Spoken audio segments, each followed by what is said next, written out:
Hello, Internet, and welcome to another episode of the Fair Housing Insiders. Today, we're going to be talking about ESA letters, and guess what? Sting operations are going to be involved. This is a really special episode, so you're going to want to stick around. Let's dive in.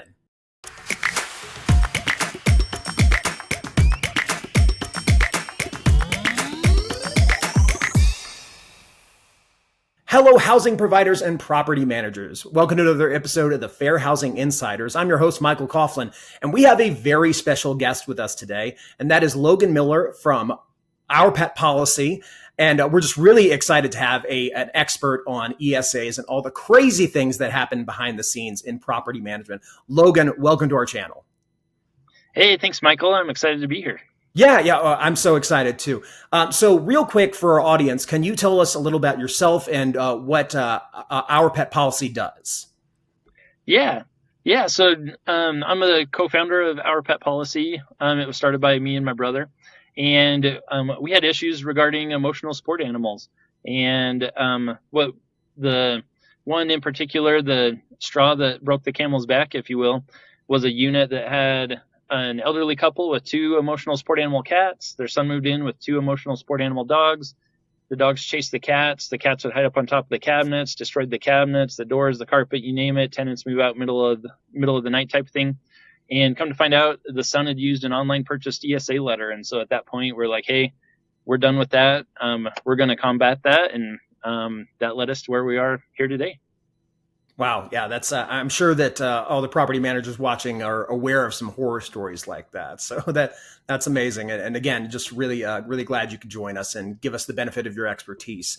We have a pretty knowledgeable community here. A lot of people, like if you pay attention to the community, obviously you're probably staying up on your fair housing knowledge, and you probably know a little bit about ESA letters, and you probably experienced them some in your career. But Logan, just for the benefit of your knowledge, can you kind of let's backtrack real quick and talk about what are these ESA letters? What is the issue with them? These online ESA letters, I mean, and why is it becoming such a prevalent and giant concern throughout the housing industry?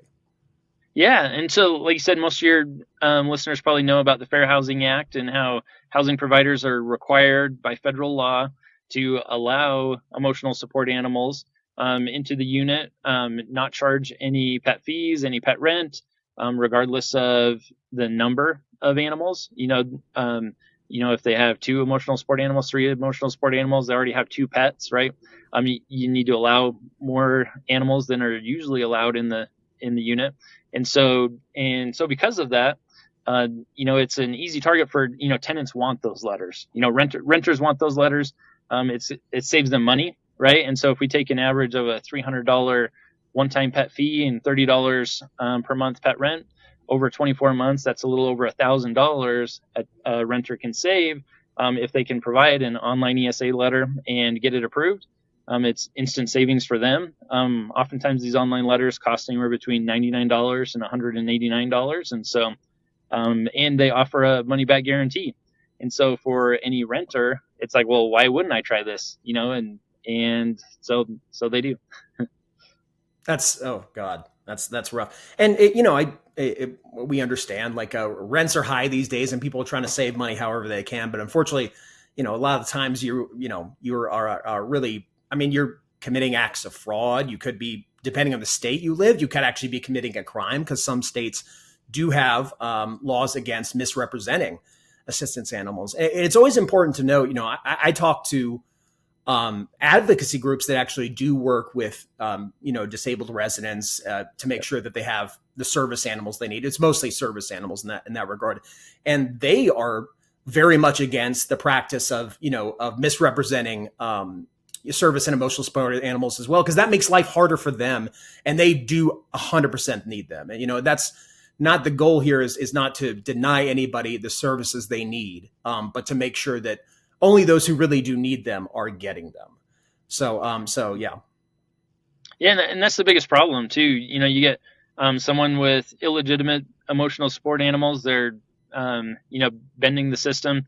They got 4 dogs in the 1-bedroom apartment, and those dogs are barking late at night. They're creating all they're leaving their poop out in the yard, whatever. They're creating all these issues, and everyone starts to associate those problems with emotional support animals.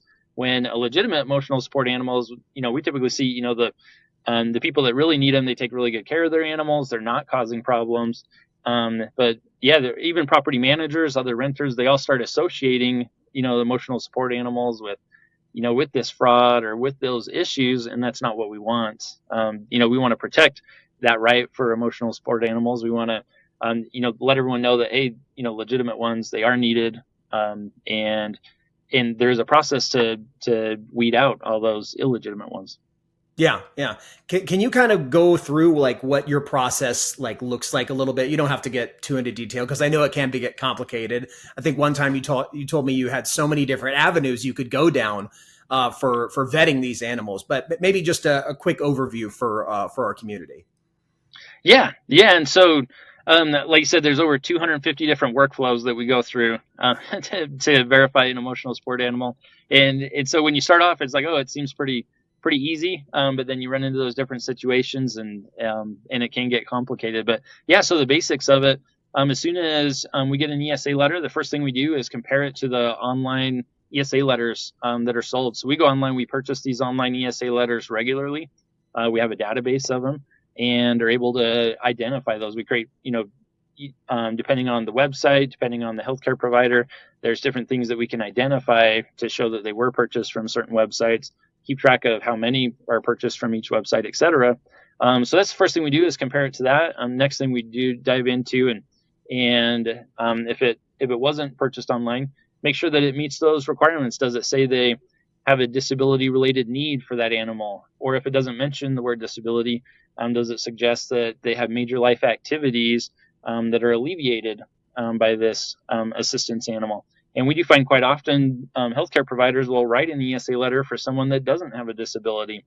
And so you'll see legitimate healthcare providers and have to respond to those as well. But once we establish that letter is written to be reliable, we'll follow up and authenticate that with the healthcare provider. We find some tenants will forge these ESA letters. We get ones that are, we actually had one forged by a doctor themselves, and said it showed that it was from the VA when it wasn't in fact written by the VA. It was a forged letter by that doctor. And so we see all sorts of different ways that renters are creating fraud, because they're getting out of money. Maybe they a friend tried it and it worked. Maybe they tried it at a past place and it worked. And anyway, and so they don't see many people getting caught doing it, and so they're happy to do it. Yeah, it makes sense. And I wonder if your experience mirrors mine, that I am seeing across a lot of my clients' businesses an increase in these requests for emotional support animals just over the last 5 years, a really pretty significant increase. Are you guys seeing the same thing? Yeah, absolutely. And I think it all started even all the way back to 2012 is when it kind of initially started. The airline industry, they started tracking it. And even in 2019, the airline industry says, hey, there's so much fraud here. We're not requiring airlines to allow emotional support animals to fly. And I think that's when HUD kind of saw the writing on the wall and came out and said, that online documentation from the internet is not considered reliable, and which gave us the power to start pushing back on them. Good. Okay, good. I'm glad to hear you guys are able to push back. And in that note, I'm really excited for our listeners to hear some of your stories regarding. I understand you guys had performed stings in some of these issues with ESA fraud. So please, by all means, tell us, what does an ESA sting look like? Yeah, so we'll get healthcare providers. We know what websites they're selling these letters on. We know their process, and they'll get sick of refunding their customers, and so they'll start lying, and they'll just blatantly say, no, this wasn't purchased online. No, it wasn't. The ESA letter wasn't provided after a questionnaire and/or short interview, and so by law you have to approve those. And so, but we already know where they're selling them, their process, and so we'll go online, we purchase those letters, we document the entire process, and then we submit it to the licensure boards, and we say, hey, we feel that these healthcare providers are acting, very unethical, and and those licensure boards, they then follow up, and that's the whole reason that the healthcare providers are the ones that are supposed to be writing these letters, because they have to report, back to these licensure boards. And so anyway, so they're finding they're putting them on probation, they're fining them, they'll remove their licenses, and they're citing them for using methods of deceit to create fraud. They're citing them for inappropriate healthcare for their patients, because they're claiming that they're diagnosing a disability and they're providing a treatment process, and they're doing so in a 3-minute phone call, which is unrealistic. You can't diagnose a disability in 3 minutes. You can't go through all the best possible methods of treatment and determine that this emotional support animal is the best method of treatment. We often go into it using the excuse that, hey, we have 3 animals, we have 4 animals, and there's no way that we can afford to pay pet rent because the financial stress that we're feeling right now is intense, and we can't afford to pay more. And in reality, they should start saying, should you have 3 dogs at this point? Dogs are can be expensive, right? Yeah. And there's vet bills, there's feeding, etc. And so it's like, is maybe the animal itself is the reason you're feeling the stress. And so that's kind of one of the use cases we go into it. And 100% of the time they say, oh, yep, we'll write this ESA letter. You'll see it in your email in the next 10 minutes. And anyway, so we just take all that information, hand it over to the licensure boards, and they do the rest. We'll never say that the wonderful world of fair housing is not exciting. We've got ESA stings as a part of it. And I think it would make a great CBS procedural. I'm just saying, coming this fall, ESA stings. No, I think that's really good. It's important to remember that, when you are committing fraud for a service animal and a support animal, that it's not necessarily just occurring at the level of the tenant. It could also be occurring at the level of the verifier, who, as our audience always remembers, can be really any third-party health professional. But the important part, I think that, Logan, you touched on, is that, it's kind of impossible to diagnose a disability and a treatment in 3 minutes, like you said. And HUD has upheld over and over again that the verifier really needs to have personal knowledge of the disability, and that a patient just coming to a doctor or any health professional just for the sole purpose of getting an ESA verification is really not adequate. It doesn't really need to be accepted. You need to have more of that actual medical provider relationship, ongoing relationship with the patient, other than just literally just showing up, paying a fee, 3-minute hello, here's your ESA letter. That's just, that's okay not to accept that. So I'm glad you kind of pointed that out for everybody. I do have some interesting statistics I think your listeners will enjoy. Yes, please. And so like one that we use, so we have one customer that's had over 4,500 ESA requests. And of those 4,500, only 1,800 of them were legitimate. And so across the board nationwide, we see less than 50% of all ESA requests are legitimate. But that does also mean that, nearly 50% are legitimate, right? And so you got to make sure that your process never denies a legitimate one.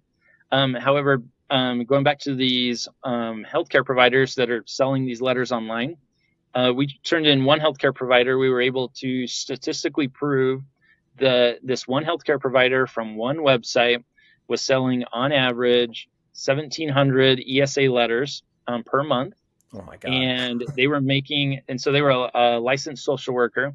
They were making over $1.5 million a year selling these online ESA letters. Wow. And creating $25 million a year in fraud. And it was in one state. So one website, one healthcare provider from one state.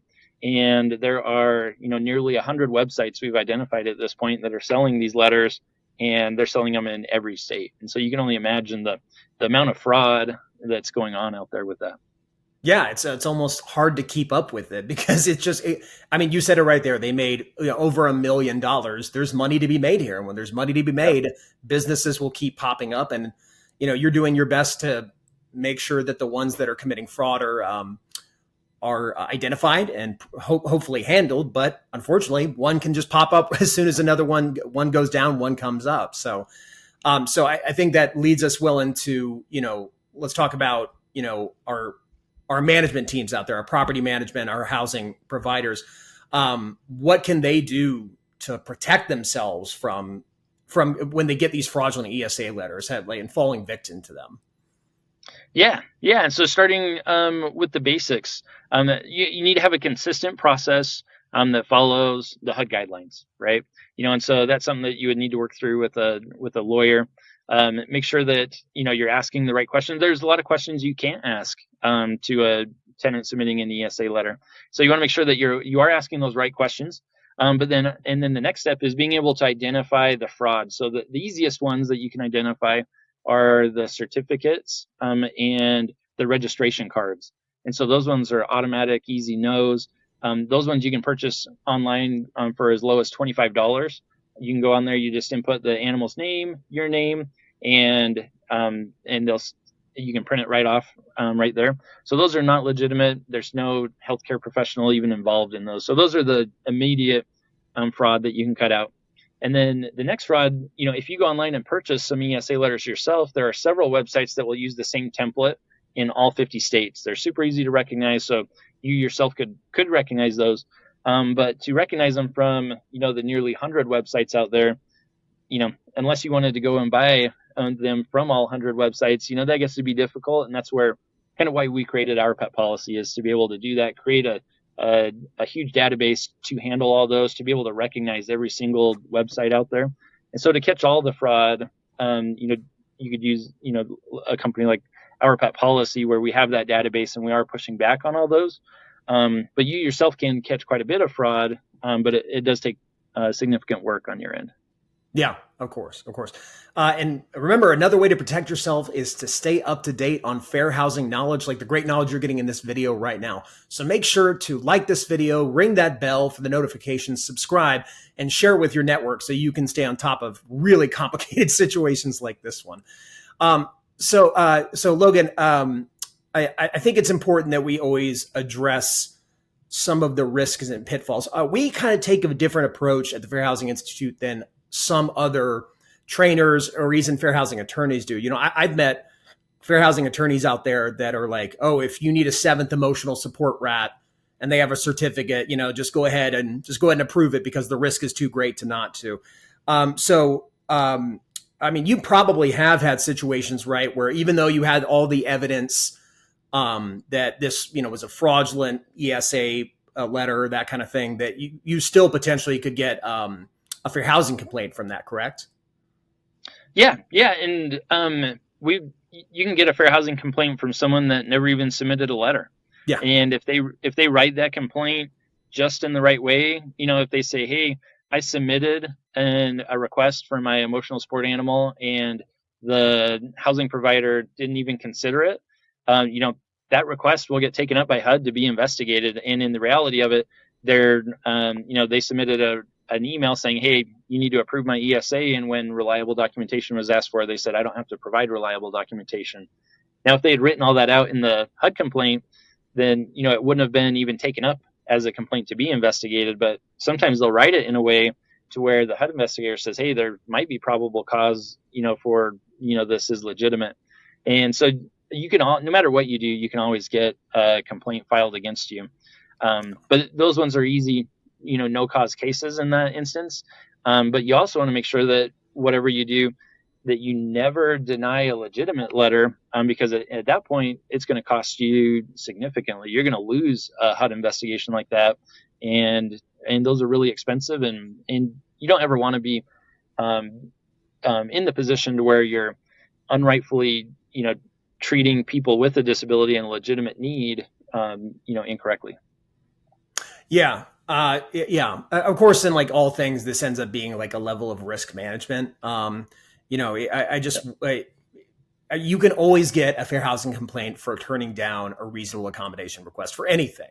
Even if all the facts are in your favor, even if you did your due diligence, you can get a fair housing complaint. Now, that doesn't mean that it will escalate and it will go to court and you have to settle. That doesn't necessarily mean that, but it just, make sure our audience is prepared that is a possibility. And that's why it's that much more important that you have a rigorous process for going through this, having all the forms, having all the policies in place, having everybody trained, and making sure that you have all the facts and all the information that you need to make a decision if a request for an emotional support animal is legitimate or not. Because even if you deny it and you had all the information, you might need to back that up if you ever get a fair housing investigation. So I think that's important for our community to remember.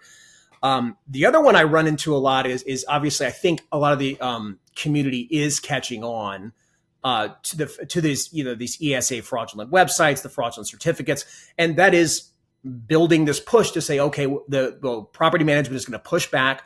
We're not going to just accept these at face value. We're going to make some hard decisions. And one thing I always want to make sure we get across is that while I think it's Logan's opinion and mine too, that you do not need to accept some of these online purchased ESA letters as verification. That also may not be enough to just deny the request immediately. Wouldn't you agree with that, Logan? Yeah. So, and what we find oftentimes, there's a renter that maybe they can't find their last letter from their legitimate healthcare provider. They don't have another appointment for 3 months or 6 months, and so they're like, "Oh, I'll just run online and buy one because that's the quickest and easiest thing to do." And so, yeah, giving them the opportunity to provide reliable documentation, if they have it, is necessary, because we do see, there are quite a few people in that case that do have a legitimate need that provide that online documentation, not knowing it isn't reliable. Yeah, absolutely. Okay, that's exactly what I was going for there. So yeah, just a lesson to our community is that just because somebody provides you what is very likely a bogus ESA letter, that doesn't mean you should immediately say, "Oh, request denied. We're all done here." Instead, it's probably a best practice to go back to them and say, "Hey, this is not enough for me. Can I get some more verification information, that kind of thing," and try to go to the next step just before, and don't want to cut it off early. You want to give them that second opportunity to get you the information that you need to make the decision.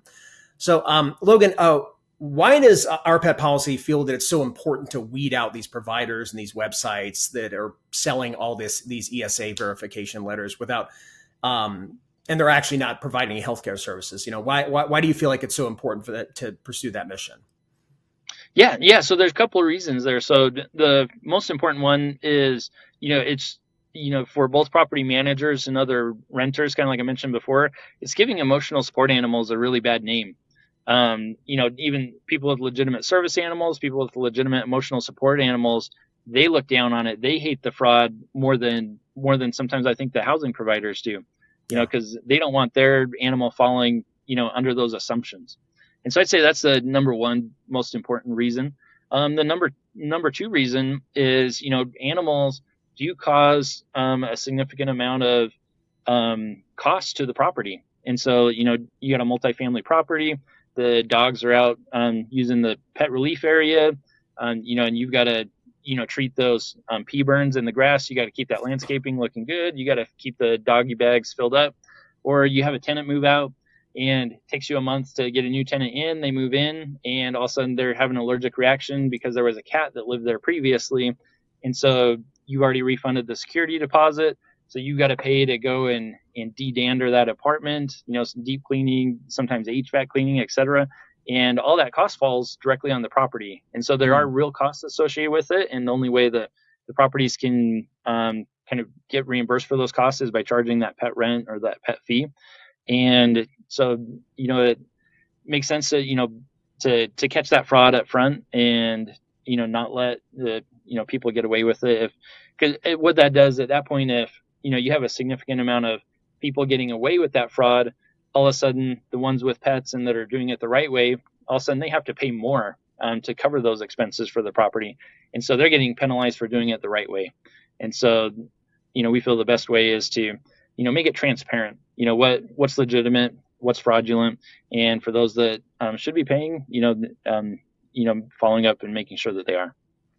Well, that's well put. I think it's helpful to remember, I know, again, these individual tenants are just, some of them are just looking to save money, which again, I understand. We've all tried to save money in one way or another.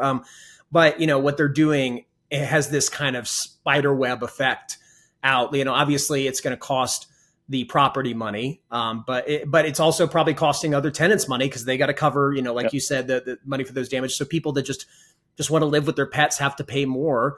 And those that have legitimate emotional support animals or service animals often might have to jump through different hoops because of all the fraud that property managers have experienced, and it affects the healthcare providers as well. So it's really not just like a tenant management thing. It really has this giant effect that goes through multiple industries. So it's important to remember that. Logan, I really am appreciating the benefit of your knowledge here. Where can our audience find out more about you and Our Pet Policy if they wanted to look you guys up? Yeah. Go to ourpetpolicy.com. From there, you can review a lot of the information about things that we do. You can request a demo, do a pricing inquiry, any of that just from ourpetpolicy.com. Awesome. And we will put a link in the show notes so that our community can check you guys out. And who knows, I'm sure there's several people out there that could help, need some help with the ESA. So anyway, thanks again so much for being a part of this episode. It's been really great to talk to you and get the benefit of all of your experience and all the crazy things that you've seen in your career. But I want to thank our community. Thank you so much for joining us today. We hope to bring you more experts and guests like this. So again, make sure to like this video, subscribe, share with your team, because we're going to have a lot more coming your way soon. This has been another episode of the Fair Housing Outsiders. Happy training.